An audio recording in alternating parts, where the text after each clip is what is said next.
This episode of Trifles is made possible by listeners like you who support us on Patreon and Substack. To learn more, go to patreon.com/trifles or trifles.substack.com. Welcome to Trifles, a weekly podcast about the Sherlock Holmes stories. It is, of course, a trifle, but there is nothing so important as trifles. Yes, there were men that were dancing, creeping, and crooked, but there are so many other details to pick apart in the stories. Pray, be precise as to details. You know the plots, but what about the minutiae? What's a tantalus? Or a gasogene?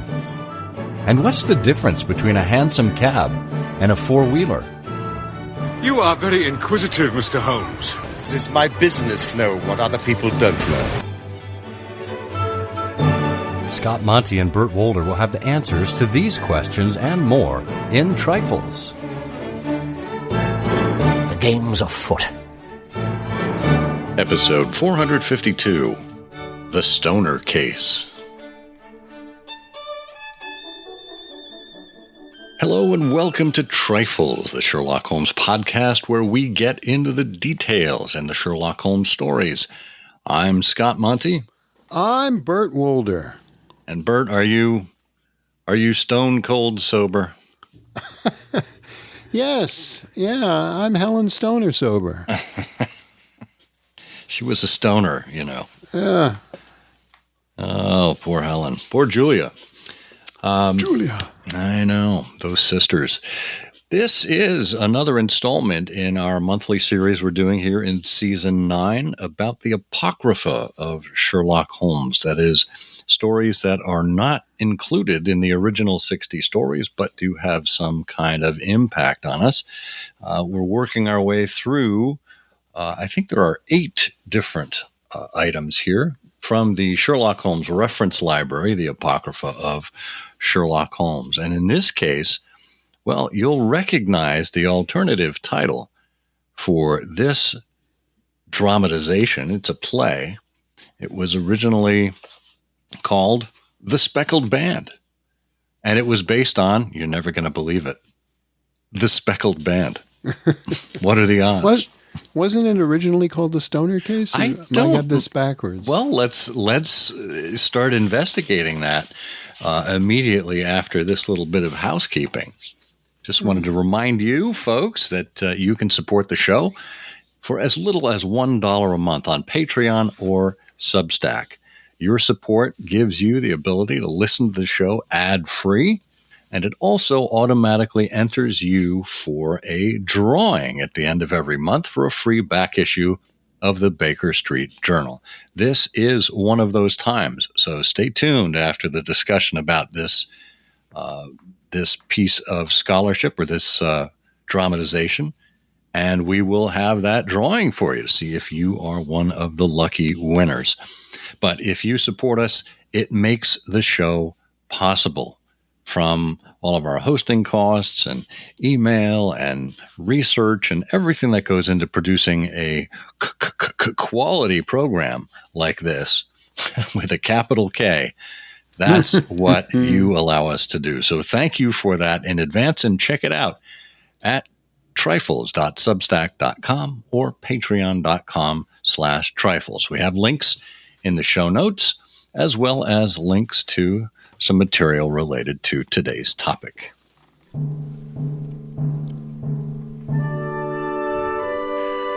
Well, we are talking about the Stonor Case, or the Speckled Band. This places us in an interesting time frame in the evolution of Sherlock Holmes, in the professional continuation of success of Arthur Conan Doyle. And I think some of that psychology behind where he was in his career and what he opted to do directly affect what we're about to discuss today. So, Bert, where would one be able to find the Speckled Band in the year that it was that it debuted on the stage? Well, on the stage. Do you have any more questions? You just submit them all Which in writing. stage? I'd be very happy. Well, the deal here, the background here about Conan Doyle in 1910 is that he was involved in a large number of things, and he had previously experimented with drama. As you remember, before William Gillette turned Sherlock Holmes into a stage property with Conan Doyle's enthusiastic support and success, Conan Doyle had experimented with the theater. Also, he worked on a play with his friend J.M. Barrie that did very poorly and didn't have much success. But by 1910, he had decided that he himself, since he had some funds, would form some companies, hire some actors, hire some theaters, and put on some productions. And so Conan Doyle had 2 plays on the London stage, 1909, 1910. One is The Fires of Fate, which was based on his earlier novel, which was The Tragedy of the Korosko. And that was produced at the Lyric Theatre in June 1909. And then his boxing novel, Rodney Stone, became a play called The House of Temperley, which was put on in the Adelphi in 1910. And 2 things happened here. One is The House of Temperley didn't do very well.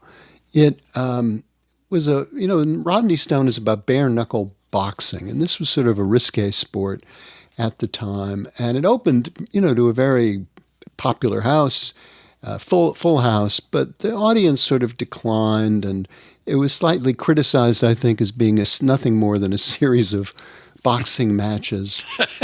People felt that it wasn't really all that dramatic, but it was going on. But sadly, in May of 1910, Edward VII dies. And when Edward VII died, all the London theaters closed in mourning. And this was really a blow to Conan Doyle, who had rented the theater, hired the actors, put a lot on the line. And so he then decided, okay, on to something else. And as he reported in his memoir, within a week or so, he had turned The Adventure of the Speckled Band into a play originally called The Stonor Case, in an earlier version, but which eventually became the play which debuted in 1910 at the Adelphi in June, I think, June 1910. It debuted as The Speckled Band. So that's kind of the background here. Yeah, and, when you think about it, Conan Doyle, in this entrepreneurial spirit, trying his hand at, more stage productions, even though he'd been burned in the past, didn't want to be saddled with 4 additional months of a 6-month lease if Rodney Stone was going dark, or I should say the House of Temperley was going dark. And so he turned to his wits. He said, well, what can I whip up almost immediately? And, of course, it's his good friend Sherlock Holmes. This is, of course, about, 10 years after Holmes made his reappearance in The Hound of the Baskervilles. And then, of course, the return of Sherlock Holmes a couple of years after that. Conan Doyle saw what a cash cow Sherlock Holmes was, how popular he was with the public. And I'm sure thought between the popularity and between his ability to either write new material or adapt old material, he could do it relatively quickly.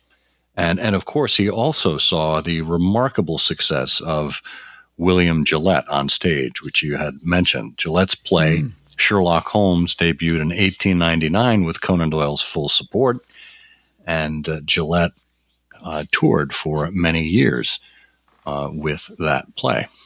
Yeah, and in his memoir, in Memories and Adventures, Conan Doyle writes, as I mentioned a couple of minutes ago, a little bit about the Speckled Band. He basically said, he devoted his whole mind to this, wrote it in a week, And he says, I do not think that I exaggerate if I say that within a fortnight of the one play shutting down, I had a company working upon the rehearsals of a second one. It was a considerable success.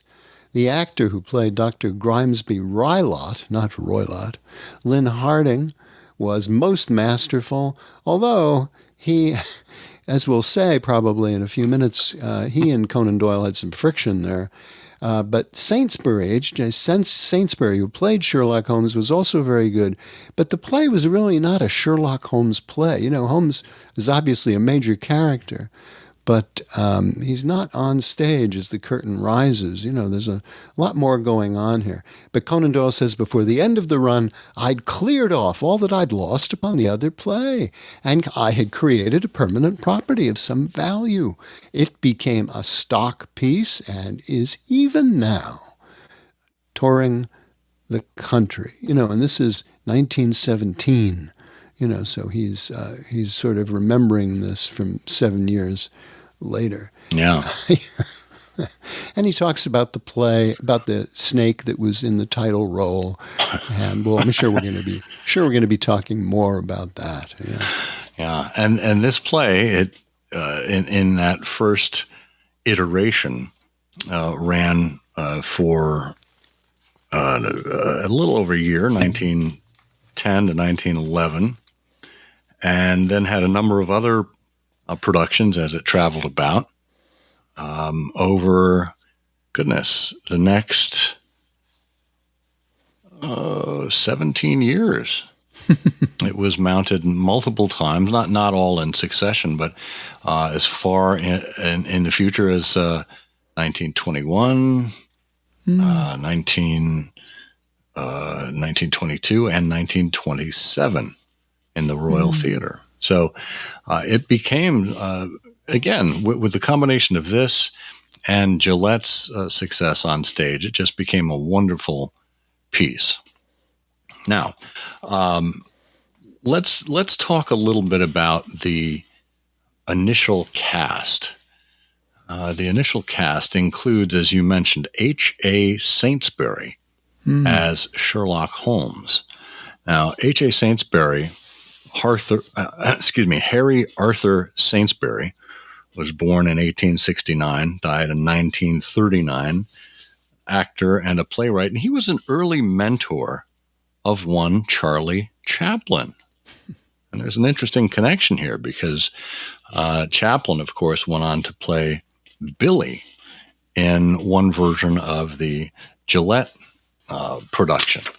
So we have an interesting direct connection between H.A. Saintsbury and Gillette's play. But Saintsbury had played Holmes on tour. He had played Sherlock Holmes in a 1916 film, The Valley of Fear, which is believed lost, with Booth Conway as Professor Moriarty. But by the time he made that film, he had played Holmes more than 1,000 times on stage. By 1921, was up to about 1,400 performances. He had in 1903, he had taken the 13-year-old Charlie Chaplin under his wing, and Chaplin was given the role of Sam, a newsboy, and Saintsbury's played Jim, a romance of Cockaigne. And the play ran for 2 weeks, and then Chaplin, during that time, was given the part of Billy in the Gillette play. So that would have been 1903, and the two of them were kind of reunited years later under that common the commonality of being in a Sherlock Holmes play. Well, in the Speckled Band, The Adventure of the Speckled Band, one of the major characters making a great impression on the audience was Dr. Rylott. As we said, Dr. Grimesby Rylott, not Roylott. For some reason, you wonder why he bothered to change the name. But Dr. Rylott. Now, Lynn Harding, I don't think Conan Doyle could read Watson's writing. That's true. It was a prescription pad, probably. Lynn Harding is someone that, if you're a fan of Sherlock Holmes and his instantiations on the screen, you will remember in the 1930s Raymond Massey playing Sherlock Holmes in a film, and Lynn Harding, these many years later after his appearance as Dr. Rylot in the Speckled Band, played Moriarty. And there's this photograph of Harding and Massey together. Well, he was Roylott with Massey, but he was Moriarty with The Triumph of Sherlock Holmes with Arthur Wantner. Oh, that's right. That's right. Very good. Very good. So he did Rylott again. Oh, how interesting. That's right. Yeah, it's a great photograph. And I forgot that he wound up with Wantner. Wow. He made a whole career of this. Yeah. But the problem that he had with Conan Doyle was all about Rylott's character. And so Hesketh Pearson, in his biography of Conan Doyle, wrote about this. He wrote, Doyle had pictured Rylott as an old-fashioned melodramatic villain in a frock coat, but Harding wanted to create a real character and have some dramatic moments, and Conan Doyle wasn't having any of it. He said, this is the text, speak your lines. But that didn't stop Harding, and, says Pearson, every so often, building up the villain by degrees, Harding would show Rylott as a neurotic, now blinking an eye, now making a leg tremble, now pulling at a lock of hair on his forehead. Conan Doyle never lost his temper, but he was displeased, and he told Harding in his calm way that he thought the part was being burlesqued. And Harding was insistent, and Doyle was upset, and eventually James Barrie, the author of Peter Pan, whom Conan Doyle had collaborated with before, came in and sat through a rehearsal. And at the end of the second act, which has this big confrontation scene between Holmes and Rylott, Barrie turns to Conan Doyle and says, "Let Harding have his own way." And, of course, he got great reviews, from the audience about his portrayal of Dr. Rylott. Remarkable. And he took 12 curtain calls. And we should tell you, by the way, we haven't mentioned this, but, of course, the Stonor Case appears in the Apocrypha of Sherlock Holmes volume as part of the Sherlock Holmes Reference Library. But also in 2012, our pals at the Gassagene Press, at Gassagene Books, put out the illustrated Speckled Band, edited by Les Klinger with photographs. And in the back, there are some lovely papers and reviews about the details of the case, and that's where we're drawing some of these points from. Yeah, we'll have a link to that book. Since you can't get, at this point, you can't get the Sherlock Holmes Reference Library anymore. We'll have a link to the illustrated Speckled Band by Les Klinger. It's also worth noting that, and don't worry, folks, we'll get to the snake in a minute, because I know that's why you're all here. That's why everyone goes to this play. Aside from the differences in the name, from Grimsby Roylott to Grimsby Rylott, there are other similarities between this and the original story, but less than you might think. The family's name in the Speckled Band is Stonor, Stoner, and of course it is Stonor, Stonor, in the Stonor Case, or the stage version of the Speckled Band. The daughters are Julia and Helen, not Enid. Mrs. Stonor died in a railway accident near Crewe in England, not by unknown causes. Major General Stonor of the Bengal Artillery was the girl's father, not an unnamed person. As we said, Roylott, not Rylott. And Helen's fiancé is Percy Armitage, not Lieutenant Charles Curtis. And then we have other characters that appear in the play, like Mrs. Staunton, Ali, Mr. Armitage, Rogers. They're not mentioned in the story. Well, and then in this very useful article by R. Dixon Smith from this book. He mentions a character familiar from another Holmes adventure, Charles Augustus Milverton, was dropped into the play, although as one of Holmes's clients. And Watson's fiancée, Mary Morstan, was mentioned in passing. And Billy the Page pops up, and then we've got these other characters, Rylot's Indian valet, butler, and housekeeper, Violet Stoner's fiancée, as you mentioned, the coroner, there's a foreman of the jury, there's a whole host of people, including someone who was later deleted, a character of Mrs. Soames. I took Mrs. Soames out, he told Lynn Harding in 1914, who was then touring with the play in Chicago, because I felt as if the audience were held too long from the plot.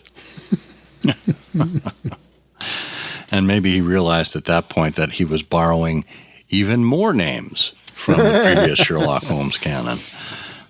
Clearly he was working under duress in coming up with some of these. Yeah. Now, I would say one thing I really wanted to mention here about this, before we get more into the text, which is, of course, the whole point. But what I really wanted to mention was Conan Doyle. What does this play really tell us about Conan Doyle? Well, let me tell you. The play you mentioned these other productions. It was in the theater in 1921, so it transferred to the Royalty Theater on December 26, continued for a total of 124 performances. Conan Doyle attended the opening performance, and when he learned the play was not making money, he refused to accept royalties out of gratitude to Lynn Harding and H.A. Saintsbury. And years later, Harding told the story to Hesketh Pearson, whom we've mentioned. Harding says, he came one night to see the play and asked if we were making a profit. And when I told him we were just breaking even, he said, don't send me any author's fees until you do make a profit, and instructed his agents to do so at once. Well, that's very generous of him. Isn't that nice?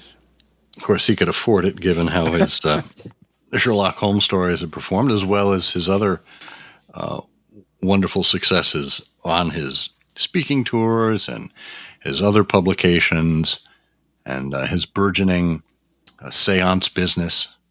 Seance business. Well, and now we get to the point where, of course, this is a long play, so we're going to be doing about an hour and a half episode here and reading through the play. And Scott is going to do most of the characters in different voices, starting with the snake. Yes. And the snake said... That's right. The snake said nothing. The snake said nothing. But the snake is interesting because this is... according to the Dixon essay, one of Conan Doyle's favorite anecdotes about the play concerned the real lifeless performance, the lifeless performance of the real snakes used in the original production. While in Ceylon, en route to Australia in 1920, this was when he was on his spiritualism tour, Conan Doyle met a native snake charmer. And he recounted this in The Wanderings of a Spiritualist. He said the fellow had a cobra with him, which he challenged me to pick up, and I did so and gazed into its strange eyes, which some devilry of man's had turned into a lapis lazuli blue. The juggler said it was a result of his skin sloughing, but I have my doubts. The poison bag had, I suppose, been extracted, but the man seemed nervous and slipped his brown hand between my own and the swaying, venomous head with its peculiar flattened hood. It's a fearsome beast, and I can realize what I was told me by a lover of animals, that the snake was the one creature from which he could get no return of affection. I remember I had once employed 3 snakes when the Speckled Band was in production in London, fine, lively rock pythons. Yet, in spite of this profusion of realism, I had the experience of reading a review which, after duly slating the play, wound up with the scathing sentence, The performance ended with the production of a palpably artificial serpent. Such is the reward of virtue. Afterwards, when the necessities of several traveling companies compelled us to use dummy snakes, we produced a much more realistic effect. The real article either hung down like a pudgy yellow bell rope, or else, when his tail was pinched, endeavored to squirm back and get level with the stage carpenter who pinched him, which was not in the plot. The latter individual had no doubts at all of the dummy being an improvement upon the real. Isn't that great? Now, of course, in the stage version of the Speckled Band, as you can imagine, the major scene comes in the bedroom at the end of the production. And that's where the snake is center stage. And, of course, they used a real snake for that, despite all of the challenges with that, at least in the original productions. But then I hear you cry, oh, wait a minute now. After they deal with the snake and he goes back up the bell rope, he's supposed to be dealing with Dr. Grimsby Rylott. How did they do that? Well, off stage is Lynn Harding. And after a moment or two, there's this huge cry, and Dr. Rylott enters stage left, I think, and he has the snake wrapped around his head, and he screams, "Save me, save me," and then collapses. And, of course, at that point, it's a prop snake. Well, the story about the show is that Harding was such a hit that he was forced to take more than a dozen curtain calls. And when he takes his curtain call, he comes out with the snake draped around his neck. And what he does is he holds his hand up and he pinches the prop snake behind its head and forces it to take its own curtain call by bobbing it up and down, which the audience really loved. That's great. There you are. And one final snakish anecdote. The live serpent used at the Garrick Theater and the first American production was even less convincing. The Bookman reviewer dismissed it by saying that it suggested nothing more terrible than a large and unwieldy sausage. The swamp kielbasa. Yeah. Yes. I traveled through Poland on my way back from India and found the swamp kielbasa. Helen, it was the kielbasa, the speckled kielbasa. Oh, Julia, you were such a vegan. And as promised, this is the portion of the show where we get all of the names of our contributing supporters, and we bring out the big prize wheel and give it a spin as it goes around, and we determine who is going to receive the back issue of the Baker Street Journal. It is number 82, and that belongs to Diane Seekman. And congratulations. We'll be getting a copy of that to you. And if you'd like to be lucky like Diane, the best way to do that is to become a paid supporter on Patreon or Substack for as little as $1 a month. At the end of every month, we draw from all of your names. Pick one of you at random. Well, I suppose that is really just a trifle. It is, of course, a trifle, but there is nothing so important as trifles. Please join us again next week for another installment of Trifles. Show notes are available on SherlockHolmesPodcast.com. Please subscribe to us on Apple Podcasts and be sure to check out our longer show, I Hear of Sherlock Everywhere, where we interview notable Sherlockians and share news of the Sherlockian world. You've taken my breath away, Mr. Holmes. The Rylotts of Stoke Moran. The name is familiar to me.